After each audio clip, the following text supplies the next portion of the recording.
تو کیا وہ گفتگو کا چینل بند ہو چکا ہے، شروع ہی نہیں ہوا، یا اس کا کوئی فائدہ نہیں ہوا؟ دیکھیے بات چیت ہوئی تھی، ڈاکٹر مالک بلوچ صاحب نے بات کی تھی اور خاصی بات آگے بڑھ گئی تھی، بلکہ یہاں تک ہوا تھا کہ اس وقت کی جو قیادت تھی بی ایل اے کی اور بی آر اے کی، ان کے مسائل بھی اور ان کے مطالبات بھی کوئی بڑے نہیں تھے، ان کے اپنے حلقوں سے بلوچستان کے مسائل کے حوالے سے تھے، اور یہ ایک بڑی خوش آئند بات تھی، لیکن اچانک بات چیت کا سلسلہ رک گیا وہاں اور آج تک شروع نہیں ہو سکی، باوجود کہ حکومت کا دعویٰ یہی رہتا ہے کہ وہ بات چیت کے لیے ہر وقت تیار ہے۔ لیکن اس وقت 3 چیلنج ہیں، مختصر اگر ہم اس بات کو کریں۔ ایک تو بی ایل اے اور بی ایل ایف کا مقصد یہ ہے کہ اس پوری انسرجنسی کو ایک نسلی جنگ جو ہے اس میں تبدیل کر دیا جائے، کہ یہ بلوچ اور پنجاب کی لڑائی ہے، اور یہ بہت بڑا ٹریپ ہے جس سے ریاست نے بچنا ہے، کیونکہ بلوچ کا ایکسپلائٹ ہی یہ کرتا ہے، اگر یہ شناخت کی جنگ بن گئی تو یہ خاصا مزید کمپلیکیٹڈ ہوتا جائے گا۔ دوسرا، اس جو بات چیت کے جو چینل ہیں وہ بی ایل اے اور بی ایل ایف کے ساتھ تو بات ممکن نہیں ہے، نہ ہی وہ کرنا چاہتے ہیں۔ تو اس وقت جو نیشنلسٹ فورسز ہیں جو بات چیت کے لیے تیار ہیں، جو کمزور ہو رہی ہیں رفتہ رفتہ، ان کو جو ہے وہ اسٹرینتھن کرنے کی ضرورت ہے، مضبوط کرنے کی، اور ڈائلاگ مسلسل بغیر کسی اس کے پہلے سے توقع رکھے ایک لمبا پروسیس بات چیت کا بلوچستان میں کرنے کی ضرورت ہے تمام سٹیک ہولڈرز کے ساتھ۔ وہ مالک صاحب ہیں، مینگل صاحب ہیں، گوادر والے ہیں، ہدایت صاحب ہیں، مہارنگ ہے، جو بھی ہے، سب سے آپ بات چیت شروع کریں، اور یہ بہت کریٹیکل اس وقت ہے۔ اور تیسرا جو ہے وہ ہم نے کوشش کرنی ہے کہ جو مسائل ہیں انسرجنسی سے ریلیٹڈ، وہ سیکیورٹی کے مسائل ہیں اور جس قسم کے آپریشنز کی نوعیت ہے، ان کو جو شاید ان کو ریویو کرنے کی ضرورت ہے، بلکہ ہم کہیں کہ اسٹریٹجی، جو کاؤنٹرنگ اسٹریٹجی بلوچستان کے اندر، وہ مکمل طور پہ چینج کرنے کی ضرورت ہے۔ اچھا، یہ جو صوبائی حکومت ہے، اس کا کیا عمل دخل ہے اس پورے معاملے میں؟ کیونکہ ایک بات کہی جاتی ہے کہ صوبائی حکومت اس معاملے میں کچھ نہیں کر سکتی سوائے بیانات دینے کے، اس کے پاس نہ انیشیٹو لینے کی صلاحیت ہے، نہ فیصلہ کرنے کی قوت ہے۔ بات تو درست ہے، اور لیکن مفتی صاحب کئی جگہوں کے اوپر اسرٹ کرنا شروع ہو گئے، اور ظاہر ہے کہ جب کوئی سویلین گورنمنٹ ادھر اسرٹ کرے کچھ معاملات میں، تو اس کے باقی جو دیگر معاملات ہیں وہ آپ کے علم میں خاصے پیچیدہ ہو جاتے ہیں۔ تو پیپلز پارٹی کی نمائندگی کر رہے ہیں، پیپلز پارٹی بات چیت کی حامی رہی ہے، لیکن اس وقت سیدھی سی بات ہے، جو ریاست کے باقی جو حلقے ہیں، ادارے ہیں، وہ بات چیت کے لیے تیار نہیں ہے۔ تو ہم بات کرنی بھی ہم نے بی ایل اے سے اور بی ایل ایف سے نہیں ہے، دہشت گردوں سے نہیں ہے، جن لوگ ہے اس کی بات ہو رہی ہے، لیکن یہ ہے کہ بہت سارے اسپائلر ہیں بلوچستان میں، جو حکومت کے اندر بھی ہیں، بلوچستان حکومت کے اندر بھی ہیں، وہ ہمیشہ کوشش کرتے ہیں کہ بات چیت نہ ہو پائے، اور بات چیت اس لیے نہیں یہ چاہتے کہ ہو، ان کو لگتا ہے کہ وہ لوگ جو ہے ریاست کے اداروں پہ قریب آ جائیں گے اور یہ ریاست کے اداروں سے دور ہو جائیں گے، اور ان کا انٹرسٹ جو ہے وہ داؤ پہ لگ جائے گا۔ اچھا، یہ بتائیے گا عامر صاحب کہ کیا آپ کو اس میں کراس بارڈر انوالومنٹ بھی دکھائی دیتی ہے؟ کیا ایسا ہو سکتا ہے کہ ہمارے دشمن ہمارے خلاف کوئی چال چل رہے ہوں؟ دیکھیے، اس میں تو کوئی شک نہیں ہے، اور بی ایل اے اور یہ اس طرح کی جو تنظیمیں ہیں اور اس طرح سے چھپاتی بھی نہیں ہے، اور بہت ساری چیزیں آن ریکارڈ ہیں۔ سب سے بڑا امپورٹنٹ تو یہ ہے کہ جہاں سے ہمارا پاکستان اور انڈیا کا معاملات جب خراب ہونا شروع ہوئے تھے، اس سے پہلے شرم الشیخ کے اندر اس وقت کے وزیر اعظم یوسف رضا گیلانی نے محمد سنگھ کو پہلا ڈوزیئر دیا تھا، اور وہ سارا جو ڈوزیئر تھا، انڈیا کے انوالومنٹ تھی بلوچستان کے اندر، اور اس میں انڈیا نے اس وقت آفیشلی اس کو کنسیڈر کرنے کا فیصلہ کیا تھا کہ یقیناً اس کو ہم نے آگے لے کے اس کو چلنا ہے، اور بی ایل اے بھی اس طرح کے چھپاتی نہیں ہے اس طرح کے معاملات کو، لیکن یہ صرف اس کا ایکسٹرنل ایلیمنٹ، ایک پہلو اس کا ہے، لیکن جس طریقے سے بی ایل اے کی اپیل بڑی ہے بلوچستان کے اندر، اس کی یوتھ کے اندر بڑی ہے، یہ بڑا چیلنج ہے، بجائے اس کے کہ ہم ایکسٹرنل لنک کو زیادہ فوکس کریں، انٹرنل جو چیلنج ہے اس کو پرائورٹی دینے کی ضرورت ہے۔ اچھا عامر، جیسے کہ آپ نے بھی بتایا کہ ڈاکٹر عبد المالک بلوچ صاحب کے دور میں جو مذاکرات کا آغاز ہوا تھا اس میں بڑی نمایاں پیش رفت ہوئی تھی، لیکن پھر جب اگلے وزیر اعلیٰ آئے تو معاملات وہیں پر رک گئے۔ اس وقت حالات کچھ اور تھے، آج حالات کچھ اور ہے، اور آپ نے بھی بتایا کہ سپوائلرز بہت ہیں اس وقت۔ تو اس سچویشن میں اگر ہم مذاکرات کا آغاز کرتے ہیں تو کیا کیا چیلنجز ہوں گے, کیا کیا مسائل ہوں گے؟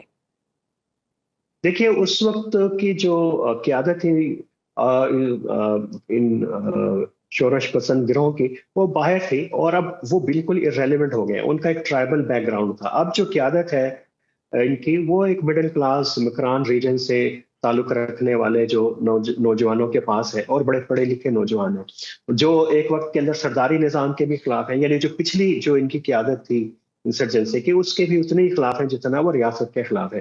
تو اب بالکل یقیناً چینج ہو گئی, اور چینل بھی ایسے نہیں ہیں کہ جن کے ذریعے آپ بات چیت کر سکیں, اور وہ خود بات بھی کرنا نہیں چاہتے.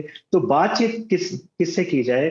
وہ بات چیت ہم کہہ رہے ہیں کہ انہی سے کی جائے جو اس وقت میجر سٹیک ہولڈر ہیں, جو ریاست کی پالیسیوں کی وجہ سے کمزور ہوتے جا رہے ہیں. وہ بلوچ ہیں, بلوچ چونکہ سیاسی قیادت ہے, بلوچوں کی سول سوسائٹی ہے, عام بلوچ ہے, بلوچ نوجوان ہے, اس کے ساتھ بات کی جائے. لیکن ہمارا دیکھیے ہمارا ایک نیریٹو پچھلے کچھ دنوں میں سامنے آیا ہے کہ ہم نے بلوچستان کے اندر ہونے والے جو جلسے تھے یا احتجاج تھے, اور کچھ اس طرح کی آڈیوز بھی آئی جن سے ایسا لگتا ہے کہ کوئی قوت ہے جو ہمارے ہی لوگوں کو ہمارے ہی خلاف استعمال کر رہی ہے, اور وہ بظاہر رنگ ان کا پولیٹیکل ہے.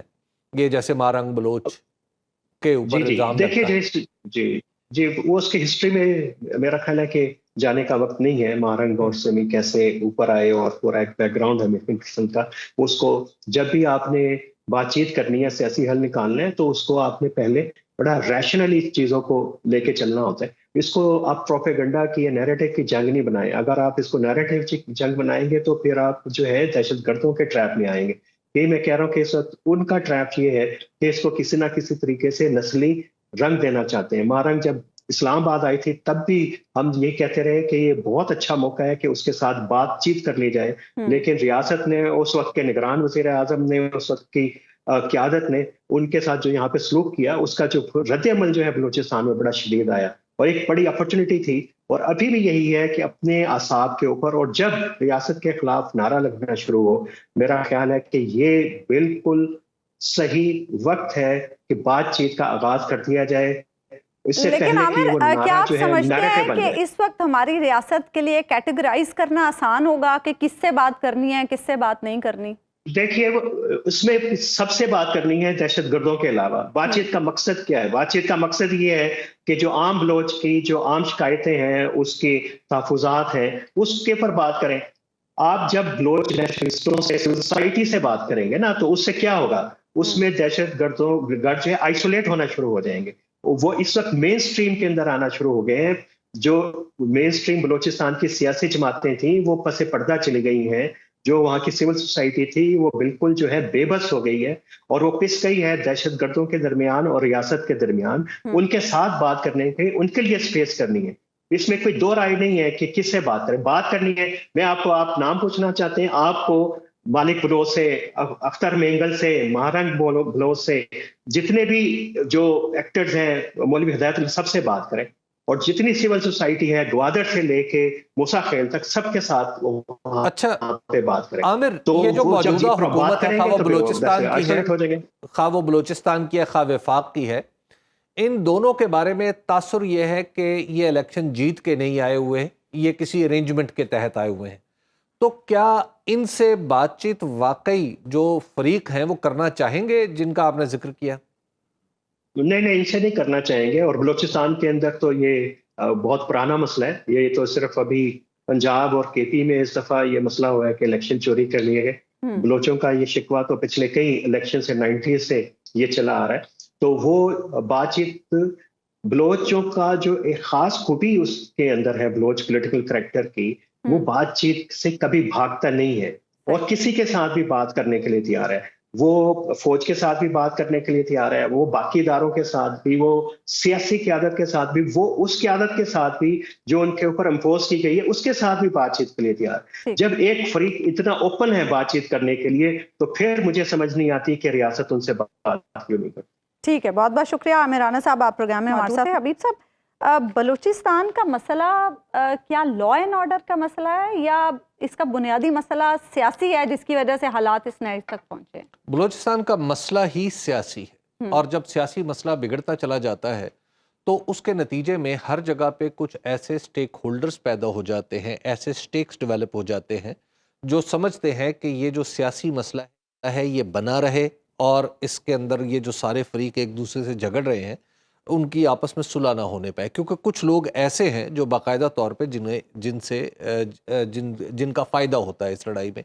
میں آپ کو اس کی ایک مثال دیتا ہوں۔ مثال کے طور پہ ہمارے جو موجودہ چیف منسٹر ہیں بلوچستان کے، سرفراز بگٹی صاحب، اس وقت ان کا تعلق پیپلز پارٹی سے ہے جی۔ یہ وہ لوگ ہیں، انوار اللہ کاکڑ صاحب ہیں اور بھی لوگ ہیں، جن لوگوں نے ایک خاص موقع پہ، اور بڑا مشکل ٹائم تھا جب انہوں نے کہا کہ یہ دہشت گرد ہے، جن لوگوں نے بندوق اٹھا رکھی ہے، اور پھر یہ بھی فیصلہ ہوا، جیسے میں عرض کر رہا تھا کہ نیشنل ایکشن پلان سے پہلے بھی یہی فیصلہ تھا اسٹیبلشمنٹ کا کہ ہم جو بلوچ سیپریٹسٹ ہیں ان کے ساتھ بات چیت کریں گے، اور یہی وجہ کہ نیشنل ایکشن پلان میں یہ بات لکھی گئی کہ بلوچستان میں ایک ڈیفرنٹ اسٹریٹجی اختیار کی جائے گی، لیکن اس ڈیفرنٹ اسٹریٹجی کو اختیار کرنے میں بعض دوسرے لوگوں کا نقصان تھا، اور یعنی ظاہر ہے ایک اس فضا میں جو بنی تھی سیپریٹسٹ اور وفاق کے درمیان، اس فضا کا براہ راست فائدہ بہت سارے لوگوں کو ہوا تھا، اور وہ آج آپ کو مختلف جگہوں پہ نظر آتے ہیں۔ اب یہ لوگ اگر کیسے چاہیں گے کہ ریاست ان لوگوں سے بات کرے جن کے یہ مخالف ہیں، کیونکہ ان کی پرداخت ہی یا پرورشی ایک خاص ماحول میں ہوئی، تو لہٰذا یہ جن کے بارے میں عامر بھی بتا رہے تھے کہ یہ اسپوائلرز ہیں، تو بیسیکلی ہمارے انٹرنل، ہمارے اندر بھی ایسے اسپوائلرز موجود ہیں جو دراصل اس تصادم کا فائدہ اٹھاتے ہیں اور اس تصادم کو ہی چاہتے ہیں کہ یہ پرولونگ ہوتا رہے۔ لیکن حبیب صاحب، ہم اس سچویشن میں اب ان اسپوائلرز کو تو نہیں نہ دیکھ سکتے، ہمیں تو آگے بڑھنا پڑے گا، ورنہ حالات تو قابو سے باہر ہوتے چلے جا رہے ہیں۔ حالات بڑے بالکل خراب ہیں، اور ہمیں اپنی سیکیورٹی فورسز پہ بھروسہ ہے کہ انشاءاللہ وہ اس پہ قابو پائیں گے، لیکن اس کے ساتھ ہمیں جو پولیٹیکل معاملہ ہے اس کو بھی سمجھنا چاہیے۔ جب تک وفاق میں اور بلوچستان میں ایسی حکومت نہیں ہوگی جسے باقاعدہ طور پر آپ عوام کی نمائندہ حکومت کہیں، اس وقت تک یہ مسائل الجھتے چلے جائیں گے۔ آپ کو بظاہر ایسے لگتا ہے، یعنی جب آپ کے مسائل الجھ رہے ہوتے ہیں تو بظاہر آپ کو ایسے لگتا ہے کہ یہ واقعہ اگر ہوا ہے تو اس واقعے کا جواب یہ ہے، یہ واقعہ ہوا ہے تو اس واقعے کا جواب یہ ہے، اس واقعے کو روکنے کا طریقہ یہ ہے، یہ واقعہ اس لیے ہوا کہ فلاں جگہ ہم نے ایسے کر دیا تھا تو اب ہم اس کو ٹھیک کر لیں گے۔ دیکھیے، یہ واقعات جو ہیں یہ بنیادی طور پر ایک خاص بڑے پس منظر میں ہو رہے ہیں، یہ ہمارے ملک کا معاملہ ہے، اس کو کسی کی انا کا معاملہ نہیں سمجھنا چاہیے، اور نہ ہی کسی کو یہ اجازت ہے کہ وہ محض اپنے انا یا اپنی سیاسی مفاد کی وجہ سے ان معاملات کو الجھا رہنے دے۔ یہاں پہ ہمیں سٹیکس کسی فرد کے، کسی شخص کے نہیں دیکھنے، بلکہ سٹیکس پاکستان کے دیکھنے۔ بلوچستان ہمارا 40% سے زیادہ ہے، رقبے کے اعتبار سے ہمارا سب سے بڑا صوبہ ہے۔ ہم پاکستان کے اکنامک پوٹینشل کی جب بات کرتے ہیں تو بلوچستان کا ذکر سر فہرست آتا ہے۔ تو جب ایسا ہمارا صوبہ ہے جس نے سی پیک میں بھی اہم ترین کردار ادا کرنا ہے، جو ہمارا دروازہ ہوگا دنیا کی طرف، تو اس کو آپ اس طرح نہیں چھوڑ سکتے۔ اب ہمیں کھل کے شاید بات کرنا ہوگی، آج موقع ایسا نہیں ہے، لیکن اب ہمیں یہ سوچنا پڑے گا کہ ہم کھل کے بات کریں، اور اس میں شاید کچھ لوگوں کو برا لگے، لیکن ہمیں اب یہ پرواہ نہیں کرنی چاہیے کہ کس کو برا لگتا ہے یا کس کو اچھا لگتا ہے۔ یہ ملک ہمارا ہے اور ہم اپنے ملک کی حفاظت بھی کریں گے انشاءاللہ۔ اچھا، ایک طرف حبیب صاحب مذاکرات، تو دوسری طرف ہمیں انٹیلیجنس بیسڈ آپریشنز بھی اب کرنے پڑیں گے بلوچستان میں۔ دیکھیں، یہ تو ہے وہ معاملہ جس کو ظاہر ہے کوئی ایسا آدمی ہی سمجھ سکتا ہے اور اس پہ کمنٹ کر سکتا ہے جو سیکیورٹی معاملات سے وابستہ ہو، جس کی تربیت فوجی ہو، اور ہمارے یہ سارے معاملات ہماری فوج بہت اچھی طرح سمجھتی ہے۔ یہ وہ ان کو بہت اچھی طرح اندازہ ہے کہ جو ارتکاب کر رہے ہیں ان کو ہم نے کیسے روکنا ہے، ارتکاب کرنے والے کا ہاتھ کیسے روکنا ہے۔ یہ خالص تر وہ معاملہ ہے جو ہماری فوج، ہماری سیکیورٹی فورسز کو پتہ ہے کہ کیسے کرنا ہے، لیکن ارتکاب کرنے والا الجھا ہوا کہاں پہ ہے، اس کا نظریہ کیا ہے، وہ کیا سوچ کے کر رہا ہے، یہ ایک پولیٹیکل معاملہ ہے. ٹھیک. تو دراصل ہمیں اس سوچ کو ختم کرنا ہے. صحیح. اور یہ بات عامر نے بہت اچھی کی کہ اس کو نیریٹو کی جنگ نہیں بننے دینا چاہیے. اس کو ہمیں پولیٹیکلی دیکھنا چاہیے کہ اس معاملے کو بیٹھ کے سلجھائیں. تو اس میں سلجھنے میں آج بھی بہت سارے امکانات آپ کو دکھائی دیں. ٹھیک ہے، ایک بریک ہم لیں گے ناظرین، بریک کے بعد واپس آئیں گے تو بات کریں گے ملکی سیاسی صورتحال. ویلکم بیک ناظرین. بانی تحریک انصاف اور سابق وزیر اعظم عمران خان کا یہ کہنا ہے کہ ان کا مقتدرہ سے کوئی رابطہ نہیں ہے، ہوگا تو پاکستان اور آئین کے لیے ہوگا. وہ آصف علی زرداری اور نواز شریف کی طرح ڈیل نہیں کر سکتے. 8 فروری کا الیکشن فالس فلیگ آپریشن تھا جس میں ان پر تشدد اور پارٹی پر پابندی لگائی گئی. وہ کیسے فراڈ الیکشن کو بھول جائیں. قومی مفاہمت کی بات کرنے سے پہلے تحریک انصاف کے ساتھ انصاف کیا جائے. اس کے علاوہ پی ٹی آئی میں اختلافات ختم کرنے کے لیے سابق صدر ڈاکٹر عارف علوی کی سربراہی میں ایک کمیٹی بھی قائم کی گئی ہے. یہ معاملہ اس حوالے سے اتنا اہم بن گیا ہے کیونکہ 28 اگست کو حکومت نے پارلیمان کا مشترکہ اجلاس طلب کرنے کا فیصلہ کر رکھا ہے جس میں اہم قانون سازی کرنے کی بھی خبریں اور اس کے لیے اپوزیشن ارکان کو ساتھ ملانے کی افواہیں بھی گرم ہیں. اس حوالے سے گزشتہ چند روز میں کچھ اہم ملاقاتیں بھی ہوئی ہیں جس میں ایک تو صدر آصف علی زرداری اور مولانا فضل الرحمان کی ملاقات ہے جس میں صدر مملکت JUI فے کے سربراہ کی رہائش گاہ پر خود گئے اور محمود خان اچکزئی کے مطابق صدر زرداری نے مولانا سے 2/3 اکثریت حاصل کرنے کے حوالے سے ملاقات کی ہے، جبکہ ایک ملاقات پی ٹی آئی کی ٹاپ لیڈرشپ اور مولانا فضل الرحمان کے درمیان بھی ہوئی جس میں پارلیمان میں ایک ساتھ بڑھنے کا فیصلہ ہوا ہے. پارلیمان کے اندر اور پارلیمان سے باہر مولانا کس کے ساتھ ہوں گے. مخصوص نشستوں کے معاملے پر پی ٹی آئی جہاں مولک ہے، کیا وہاں وفاداری بدلنے کا کوئی امکان ہے اور مشترکہ اجلاس بلانے کا مقصد کیا؟ انہی تمام تر باتوں پر ہم بات کریں گے. سینیٹر محمد ہمایوں محمد پاکستان تحریک انصاف کے رہنما ہمارے ساتھ پروگرام میں موجود ہیں. ہمایوں محمد صاحب، سب سے پہلے تو آپ سے یہ جاننا چاہیں گے، خواجہ آصف صاحب کہہ رہے ہیں کہ پی ٹی آئی نے جلسہ منسوخ کرنے کی آفر خود دی تھی، اسی لیے خان صاحب سے ملاقات کے حوالے سے سہولت کاری کی حکومت نے. بسم اللہ الرحمن الرحیم. ایاک نعبد و ایاک نستعین. دیکھیں، جب آپ بعد میں ایک بات کرنا شروع کر دیں نا تو پھر اس کا مطلب یہ ہو جاتا ہے کہ اب آپ وہ کیا کہتے ہیں، اپنے تھوکے کو چاٹ رہے ہیں یا کیا کر رہے ہیں. اس قسم کی بات ہو جاتی ہے. یہ چیزیں جس دن ہوئی تھیں 22 کو، اس سے ایک رات پہلے ساری باتیں یہ ہو رہی تھیں کہ جو جیل ہے اس کو کھولنے کی طاقت جن کے پاس ہے، اگر پاکستان تحریک انصاف بیک فٹ پہ ہوتی تو پاکستان تحریک انصاف کے لیے کبھی جیل نہ کھولتا. وہ پاکستان تحریک انصاف کو ایکسپوز کرنے کا کوئی موقع ہاتھ سے نہ جانے دیتے. اور اگر فرض کریں میں اسٹیبلشمنٹ کی جگہ ہوں یا میں حکومت کی جگہ ہوں اور مجھے پتا ہے کہ میرا جو مخالف ہے وہ اس وقت بڑے ویک فوٹنگ میں ہے اور میں ان کو ایکسپوز کرنا چاہتا ہوں، میرا دماغ خراب ہے کہ میں ان کو وہ راہداری دوں گا کہ یار تم یہ جا کے اپنے جو ہے بانی عمران خان کو کہلوا دو اور اس سے وہ کر لے. وہ کبھی نہ کرتے. ہاں، اگر میرے اپنے حالات خراب ہوں اور مجھے پتا ہو کہ یار یہاں پہ تو ایک دنیا نکل رہی ہے. اور یہ یاد رکھیں، اس دفعہ یہ پہلی بار ہو رہا ہے اور پاکستان تحریک انصاف اس چیز میں سب سے زیادہ وہ ہے کہ وہ جو پرانے جو رسمیں ہوتی تھی نا ان سب کو توڑ تاڑ کے وہ سارے جو پرانی جو طریقے ہوتے تھے ان سے ہٹ کر اس دفعہ ہو یہ رہا ہے کہ عوام گائیڈ کر رہی ہے اپنے لیڈران کو کہ آپ نے آنا ہے اور آپ نے جلسہ کرنا ہے. اچھا ڈاکٹر صاحب، یہ بتائیے گا کہ کیا متعین انداز میں کہ آپ سے رابطہ حکومت نے کیا یا حکومت نے سہولت کاری کی آپ کے اور اسٹیبلشمنٹ کے درمیان، یا رابطہ اسٹیبلشمنٹ کا ہوا؟ دیکھیں، اس طرح ہے، میں اگر میں ان سب چیزوں کو دیکھوں اور ایک انالائز کرنے کی کوشش کروں، مجھے پتا ہے کہ جو یہ جیل اڈیالہ جیل ہے تو یہ پنجاب میں، لیکن پنجاب حکومت کے اختیار میں نہیں ہے. اچھا، ٹھیک ہے. تو اس لحاظ سے اگر میں اس کو سامنے دیکھوں تو مجھے لگتا ہے کہ یہ اسٹیبلشمنٹ کے ہاتھ میں ہے. اب اسٹیبلشمنٹ نے حکومت کی بات مانی ہے، یہ اسٹیبلشمنٹ نے خود کیا ہے. یہ تو میرے خیال میں حبیب صاحب آپ مجھ سے بہت زیادہ سمجھدار بھی ہیں. آپ کو کیا لگتا ہے ایک ونڈو آف اپرچونٹی، چلے ہم اس کو مانتے ہیں، تو کیا یہاں سے بات آگے بڑھتی ہوئی آپ کو دکھائی دیتی ہے؟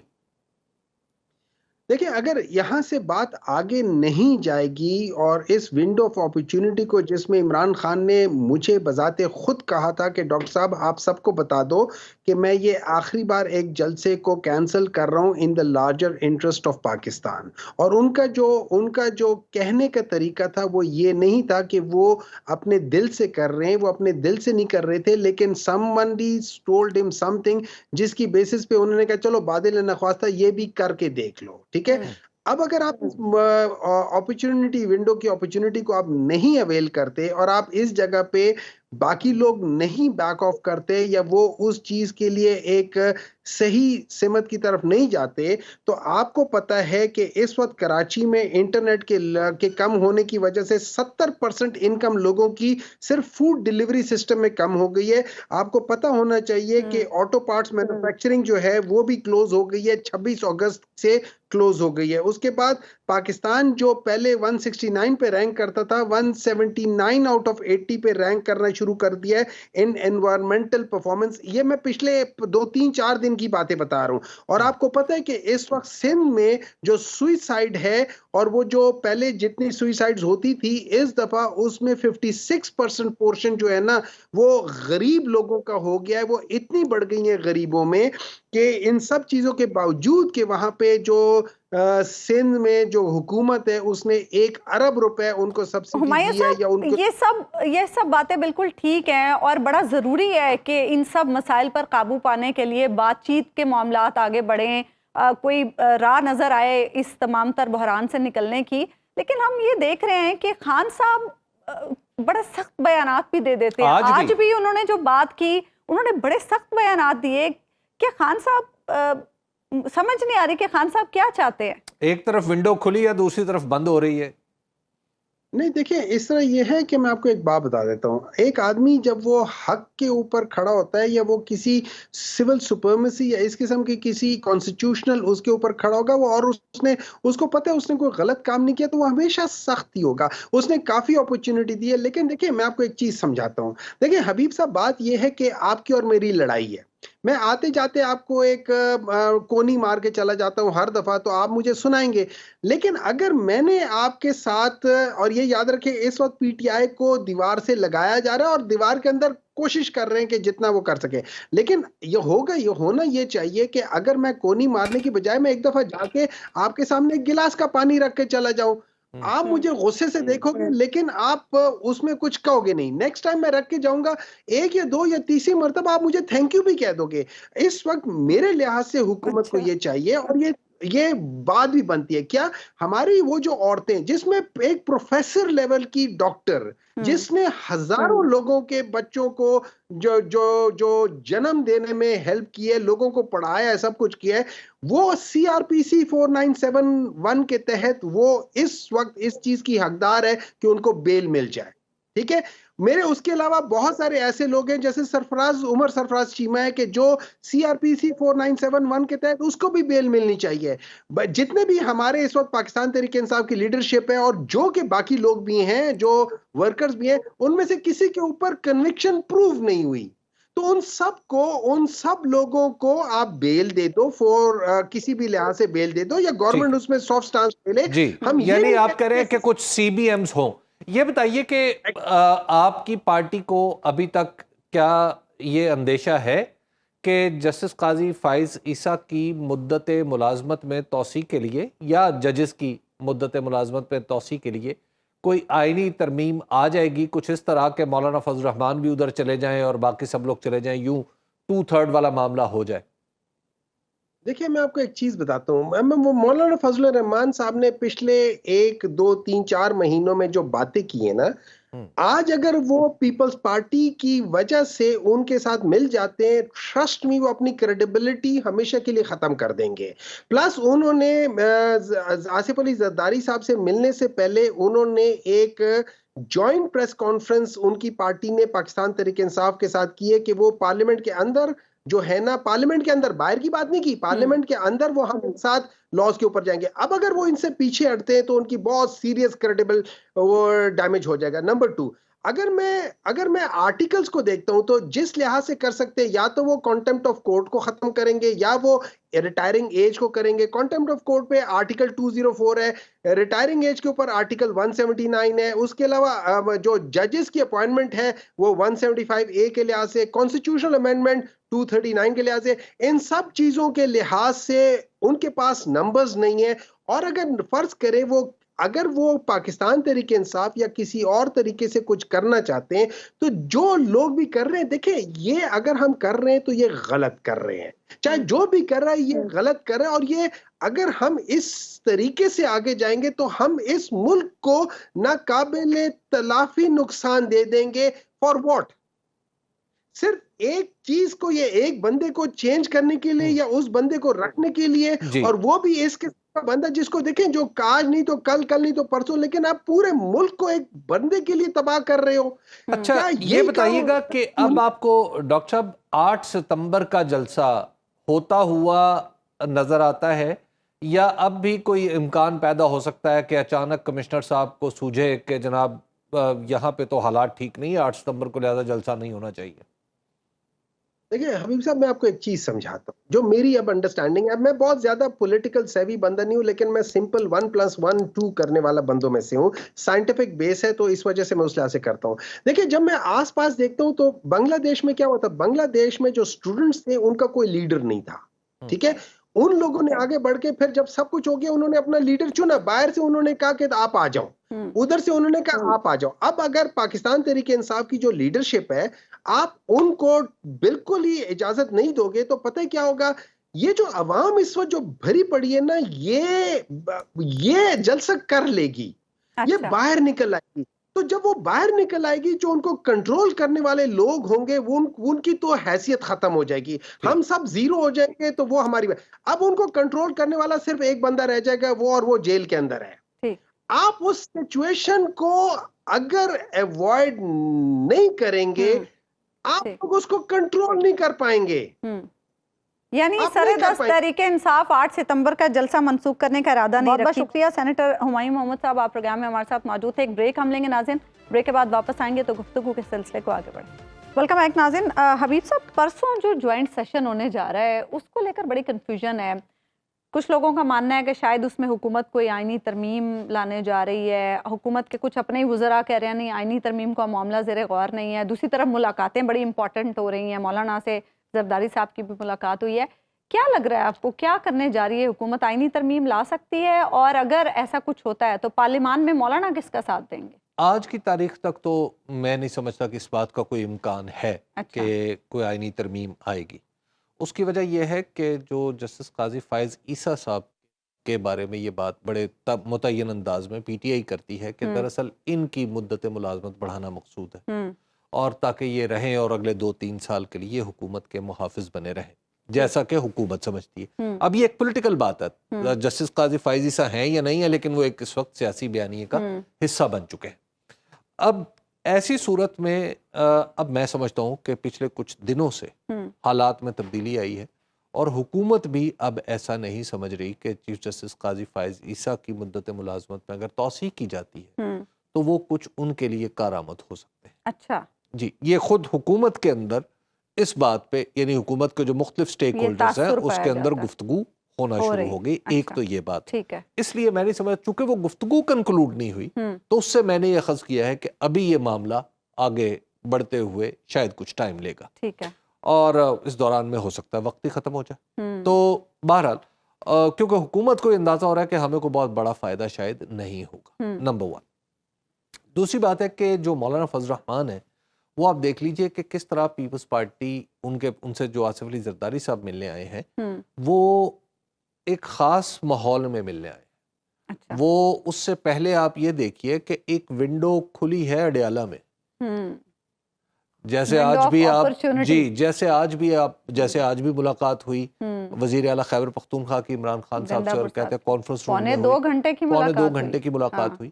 تو یہ اب ادھر یہ بھی تو ہو رہا ہے نا، تو دوسری طرف بھی تو کچھ ہوگا.